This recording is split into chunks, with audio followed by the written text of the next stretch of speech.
तो दोस्तों आज हम फिर से आपके लिए लेकर आए हैं देश दुनिया की तमाम ताजा बड़ी खबरें। सबसे पहली बड़ी खबर में आपको बताएंगे दोस्तों कि कर्नाटक में हुए राज्यसभा चुनाव में कांग्रेस पार्टी ने भाजपा को चटा दी धूल।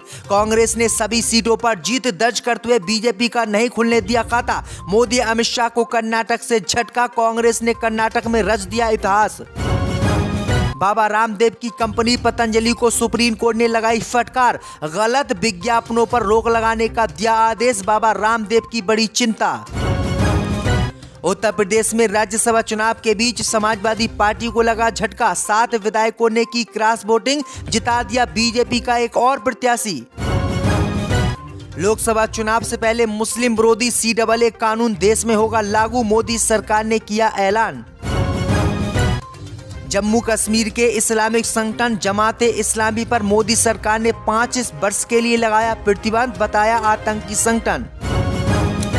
बीजेपी नेता और रामपुर की पूर्व सांसद जयाप्रदा फरार घोषित, गिरफ्तार कर अदालत में पेश करने का आदेश हुआ जारी। तो दोस्तों सभी खबरों को आपको एक एक कर बताने वाले हैं, वीडियो को लाइक कर चैनल को सब्सक्राइब कर दें। इसी बीच पर तो दोस्तों अगली खबर की ओर, तो कर्नाटक के राज्यसभा चुनाव में बीजेपी को कांग्रेस ने चटा दी धूल, सभी सीटों पर जीत हासिल करके भाजपा का कर दिया सूपड़ा साफ।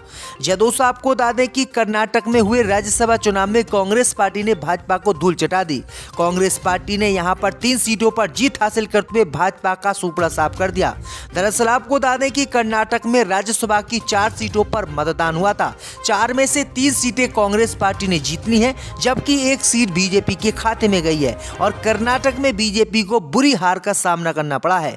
वहीं दूसरी तरफ उत्तर प्रदेश में 8 सीटों पर भाजपा ने जीत दर्ज की है, जबकि 2 सीटें समाजवादी पार्टी ने जीती है। वहीं हिमाचल प्रदेश में भी भाजपा का बुरा हाल रहा। हिमाचल प्रदेश में भी कांग्रेस पार्टी ने जबरदस्त जीत हासिल की है और हिमाचल में भी बीजेपी को मात्र 1 सीट ही कांग्रेस ने जीतने दी है। यानी राज्यसभा चुनाव में कांग्रेस पार्टी ने हर प्रदेश में भाजपा को धूल चटाई है। इसी बीच पर तो दोस्तों अगली खबर की ओर, तो पतंजलि के मालिक बाबा रामदेव को सुप्रीम कोर्ट से लगा झटका, सुप्रीम कोर्ट ने पतंजलि के विज्ञापनों पर लगाई रोक। दोस्तों आपको बता दें कि पतंजलि के को फाउंडर और मालिक बाबा रामदेव को बड़ा झटका सुप्रीम कोर्ट से लगा है।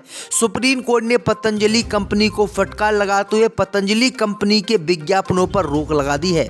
सुप्रीम कोर्ट ने सख्त रवैया अपनाते हुए बाबा रामदेव को चेतावनी दी है कि अगर बाबा रामदेव ने परमानेंट इलाज का दावा अपने विज्ञापनों में किया तो बाबा रामदेव की कंपनी पर बैन लगाया जाएगा और प्रत्येक ऐड के लिए 10 करोड़ रुपये वसूले जाएंगे। वहीं आपको बता दें कि सुप्रीम कोर्ट ने पतंजलि और बाबा रामदेव को फटकार लगाई है और कहा है कि आप झूठे विज्ञापन देश में जारी करके लोगों को ठग रहे हो। तो बाबा रामदेव की मुश्किलें बढ़ गई हैं, बाबा रामदेव की कंपनी पर कभी भी बैन कोर्ट लगा सकता है। इसी बीच पर तो दोस्तों अगली खबर की ओर, तो लोकसभा चुनाव से पहले CAA कानून देश में होगा लागू।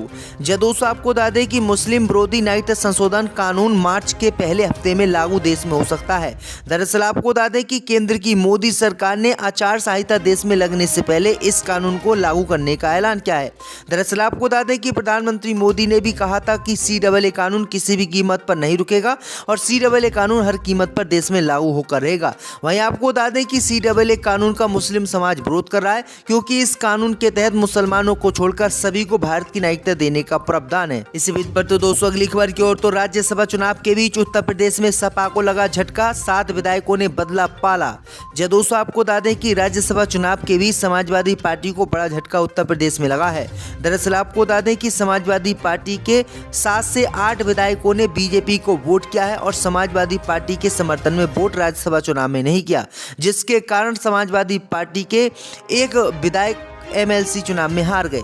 दरअसल आपको बता दें दोस्तों कि राज्यसभा की 10 सीटों पर उत्तर प्रदेश में चुनाव हुए थे। 10 में से 3 सीटों पर सपा ने अपने प्रत्याशी घोषित किए थे, जबकि 8 सीटों पर बीजेपी ने घोषित किए थे।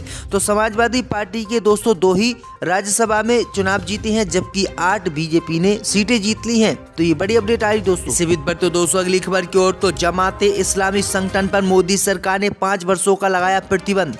दोस्तों आपको बता दें कि प्रतिबंधित संगठन जमाते इस्लामी पर मोदी सरकार ने बड़ी कार्रवाई की है। गृह मंत्री अमित शाह ने जमाते इस्लामी जम्मू कश्मीर पर प्रतिबंध 5 साल के लिए और बढ़ा दिया है। गृह मंत्री अमित शाह ने अगले 5 वर्षों के लिए जमाते इस्लामी पर प्रतिबंध बढ़ाया है। गृह मंत्रालय ने मंगलवार को जमाते इस्लामी जम्मू कश्मीर को गैर कानूनी संघ घोषित करते हुए उस पर तत्काल प्रभाव से प्रतिबंध अगले 5 साल के लिए बढ़ा दिया है। संगठन को सुरक्षा के खिलाफ अपनी गतिविधियां जारी रखते हुए पाया गया है। केंद्र की मोदी सरकार ने जमाते इस्लामी जम्मू कश्मीर पर और नकेल कसने की तैयारी की है।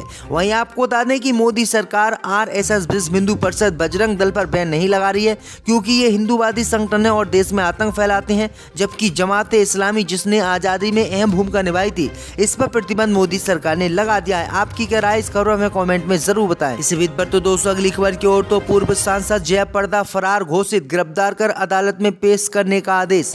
दोस्तों आपको बता दें कि रामपुर की पूर्व सांसद जयाप्रदा के खिलाफ गैर जमानती वारंट जारी किया गया है। आचार संहिता के उल्लंघन के 2 मामले में लगातार कोर्ट में गैर हाजिर रहने पर जयाप्रदा को फरार घोषित कर दिया गया है। उत्तर प्रदेश के रामपुर की MP MLA magistrate trial court ने मंगलवार को पूर्व सांसद जयाप्रदा को कोर्ट में हाजिर नहीं होने पर फरार घोषित कर दिया है। साथ ही उनकी गिरफ्तारी के आदेश दिए हैं। जयाप्रदा की गिरफ्तारी की जिम्मेदारी CO के नेतृत्व में टीम को दी गई है। SP को CO स्तर की टीम गठित कर जयाप्रदा को कोर्ट में पेश करने का आदेश दिया गया है। इस टीम को 6 मार्च को पूर्व सांसद को गिरफ्तार कर कोर्ट में पेश करना होगा। इस मामले में अगली सुनवाई 6 मार्च 2024 को होगी। इसी बीच पर तो दोस्तों अगली खबर की ओर तो दिल्ली में आम आदमी पार्टी ने खोले पत्ते, सोमनाथ भारती समेत 4 लोकसभा सीटों पर प्रत्याशियों की कर दी घोषणा। दोस्तों आपको बता दें कि दिल्ली में आम आदमी पार्टी और कांग्रेस के बीच औपचारिक रूप से सीटों का बंटवारा हो गया है। अब आपके आगामी लोकसभा चुनाव की बिसात बिछना शुरू हो कर दी है। मंगलवार को दिल्ली में आम आदमी पार्टी के पॉलिटिकल अफेयर कमेटी की बैठक में लोकसभा चुनाव को लेकर चर्चा हुई। आम आदमी पार्टी ने दिल्ली की 4 और हरियाणा की 1 सीट पर उम्मीदवारों के नामों का ऐलान कर दिया है, जो बीजेपी के लिए बड़ा झटका माना जा रहा है। दरअसल आपको बता दें कि आम आदमी पार्टी ने कुलदीप कुमार को पूर्वी दिल्ली से प्रत्याशी बनाया है, महाबल मिश्रा को पश्चिमी दिल्ली से प्रत्याशी बनाया है, सही राम पहलवान को दक्षिणी दिल्ली से प्रत्याशी बनाया है और सोमनाथ भारती को नई दिल्ली से प्रत्याशी बनाया गया है। इसी बीच पर तो दोस्तों अगली खबर की ओर तो दादा की मौत की खबर सुनकर भी सपा का नहीं छोड़ा साथ, अखिलेश से गले लगकर रोए विधायक जियाउर रहमान। दोस्तों आपको बता दें कि राज्यसभा चुनाव में कई सपा विधायकों ने अंत में बगावत का रुख अपनाते हुए भाजपा के पक्ष में मतदान किया, लेकिन इस बीच यूपी के कुंदरकी से विधायक जियाउर रहमान ने घर में मातम होने के बावजूद पार्टी का साथ नहीं छोड़ा। उन्होंने सदन पहुंचकर मतदान किया। जब वह सदन में पहुंचे तो अखिलेश को देखकर फूटकर रोने लगे। तब अखिलेश यादव ने भी उन्हें गले लगाया। ये नज़ारा देखकर वहां मौजूद सभी विधायकों की आंखों में आंसू आ गए। जियाउर रहमान सपा सांसद शफीकुर रहमान बर्क के पोते हैं। 27 फरवरी 2024 की सुबह संभल से सपा सांसद शफीकुर रहमान बर्क का इंतकाल हो गया था।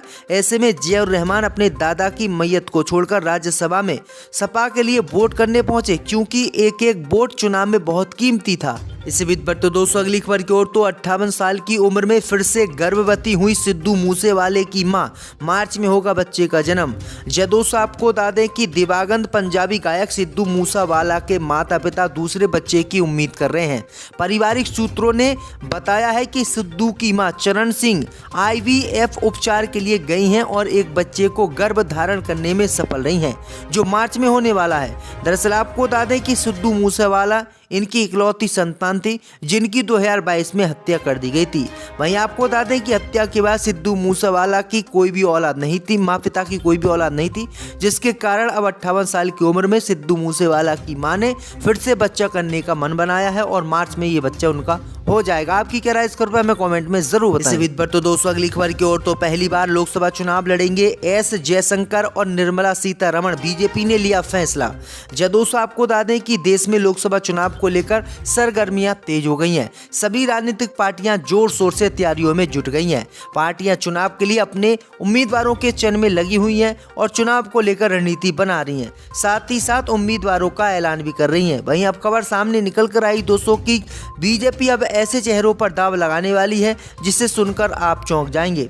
दरअसल आपको बता दें कि एक जानकारी सामने आ रही है कि जिसमें बताया गया है कि निर्मला सीतारमण और S जयशंकर प्रसाद लोकसभा चुनाव लड़ेंगे। वहीं आपको बता दें कि कर्नाटक के हुबली में पत्रकारों से बात करते हुए केंद्रीय मंत्री जोशी ने बताया है कि केंद्रीय मंत्री निर्मला सीतारमण और एस जयशंकर प्रसाद लोकसभा चुनाव लड़ेंगे। हालांकि वो कर्नाटक या किसी दूसरे राज्य से चुनाव लड़ेंगे, ये फिलहाल तय नहीं हुआ है। तो ये बड़ी अपडेट आई दोस्तों कि बीजेपी इन नेताओं को भी इस बार टिकट देने वाली है। इसी बीच पर तो दोस्तों अगली खबर की ओर, तो पतंजलि के मालिक बाबा रामदेव को सुप्रीम कोर्ट से लगा झटका। सुप्रीम कोर्ट ने पतंजलि के विज्ञापनों पर लगाई रोक।